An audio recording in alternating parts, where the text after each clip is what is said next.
the season we're in is wild. It's crazy. I think 2020 gave everybody a curveball. I know a lot of us in 2019 December were like, man, 2020 is going to be awesome, including me. I was saying it's going to be the greatest setup, all that stuff, which I still believe. You know, I know many of you know me, but if you don't know me, here's something to know. I am a pessimist. I think of the worst things in situations. I don't think of the best things, but at the same time, I'm an obscene optimist. I really believe that the best things can come out of the worst situation. It's so funny, but every year we want to trash on how bad this year is. It's just something that most people do. That's not how I want to live. I don't want to create a atmosphere of negativity and saying, here's the cloud of the year and it's whatever I do, it doesn't matter because this year is going to be terrible. I don't want to do that. But at the same time, I don't want to pretend or even ignore the realities of life right now. I mean, so many things have happened this year, from Australian fires, coronavirus obviously is taking so much, from prominent, incredible, popular, and well-respected people dying and passing away, from just so much stuff. Elections are this year. There's a lot of division in the country. I mean, there's so much that is just swelling and swelling and swelling, that when it comes to ministry and life and what we do and our part to play, it gets kind of wild. It gets kind of hard to wrap our head around. But I do believe that even though with all this stuff happening, all this craziness, I still believe God is doing something incredible. I believe there's a lot of good things happening that people don't see, and that we, social media, the news, everything loves to feed into fear. But we know this, church, we know this, youth pastor, Christian, we know that that's not our role. Our role is not to give into fear. Our role is not to feed fear. And we know that fear is something that is totally not from God. That God is a God of peace, a God of gentleness, a God of kindness, a God of grace, and not a God of fear. He just didn't give us a spirit of fear. He said he gave us a spirit of what? Courage. That's how we need to be in this role right now. And so even though all this is going on, I still believe 2020 is going to be a great year. Perspective really matters. I love the word restart, which the word restart brings me to something that me and my wife finds so close to us, which is the word time. We have this thing in our bedroom. It's like the 10 commandments of our marriage. We have several things on there, which we'll talk about in these videos, but one of them is a very important one. Time is the currency of life. With that one too, we have another one that says, man, we believe in following the compass and not the clock. We all have the same 24 hours in the day. And everyone says they know that. But some people believe that obviously their time is more important than yours, or that I'm more busy than you are, or blah, blah, blah, blah, blah. But what happens when all of us who were busy are now at home busy doing nothing? Have some of y'all woken up and just said, what day is it? Because I have. During this whole us staying at home stuff, I realized that Monday, Tuesday, Wednesday, there's no separation in the days. We only separated the days to schedule events, to do work, to do things.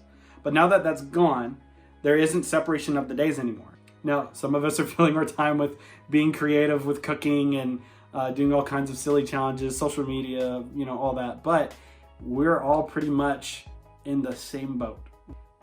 When we say time is the currency of life, we believe whatever you give your time to, it's like your money. And you only have a limited amount. You don't know how much you have. You can't check the time bank and say, how much time do I have? Because we don't know how much we have. We get as much as we need during the day or the next day or whatever we think we're gonna have. Now, if everybody's bank account worked like that, we would be extremely cautious. Like, think about it. What if you could have as much as money as you want, but it's still gotta stay in this time cap of $24, and you can only pull that out a day. And you couldn't pull out for tomorrow, you couldn't pull out for next month, and you couldn't pull out for a year. You got $24 every day, or however much you want it, $2,400, doesn't matter. And what would you do with that? You'd be a little bit more careful, right? But you can't put it away. You have to use it during that time. You have to use that money for that day. So you'd be more careful. You'd be more cautious on how you would spend it. You'd be more cautious on where you would spend it. Well, me and my wife believe in the same concept, but with our time. because time is something that is constantly slipping away from our fingers. But with this time, where you put it, it matters. And I don't want us to find ourselves leaving this whole situation and the ban being lifted on social distancing, life going back to normal. I don't want us to leave and say, man, I look back and look at my posts or look at my conversations or look at my texts, and all I did during that whole time of self-isolation is moan, complain. But I look at that and I say, did you live? Like, did you actually live during that time? He said, a lot of men have died that have never really lived. Like, a lot of people wait to live their best life until they're retired, or wait to live their best life until I get X, Y, and Z filled. Like, you can't live your life now. Like, you can't live now because of this is holding me back, or money, or this, and that. Whereas one of my favorite pastors, he has this hanging in his office. He said, I want to create a life that I don't have to vacation from.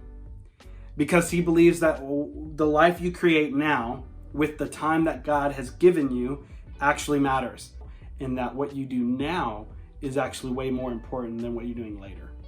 Like, the time that God has given you now, what are we doing with it? Even during this whole quarantine stuff, what are you doing with it? Am I Netflixing my time away? Am I playing video games my time away? Am I eating my time away? Or am I actually taking this time and saying, God, I want to bring my time to you intentionally and say, you do with it. Can you mold me during this time? Can I love my kids better during this time? Because you're not promised your kids forever. Can I love my friends better? Can I enjoy people more that I've taken for granted? Now I long for people. It's so funny. People say, I hate people, or I hate my job, or I hate this, and that. Now it's so funny. Everybody's tone is kind of switched. I can't wait to hang out with people. I can't wait to see people. I can't wait to go to work. We are designed for community. We need it. But where you spend your time and how you spend it is so important. I hope these talks find you well. I hope you guys have listened more than just your ears, but actually listened with your heart. I hope you really take this serious, that we're all in the same boat, that we all are operating differently now, that time is so important, and don't be afraid to leave the cave of what's going on here. Like, when we all live post-COVID 2020, like post-COVID 2020, what are you going to do with that? Are you going to go back to being obliviously living, working, doing what you were doing? Or are you going to make a pivot? Are you going to change? Are you going to do something different? I'm planning on that. I'm planning on leaving the cave and doing something totally different. We're choosing this time to be a mirror, to reflect, to look inside of ourselves, to ask God to search me. Everyone has a past to restart, especially now. You don't have to go back doing what you were doing. We love you guys. Thank you so much for watching. Catch the next videos. Comment below. Tell us what you think.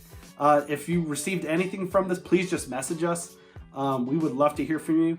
We have several other concepts we're going to be talking about, so just stay connected, stay healthy, and stay tuned.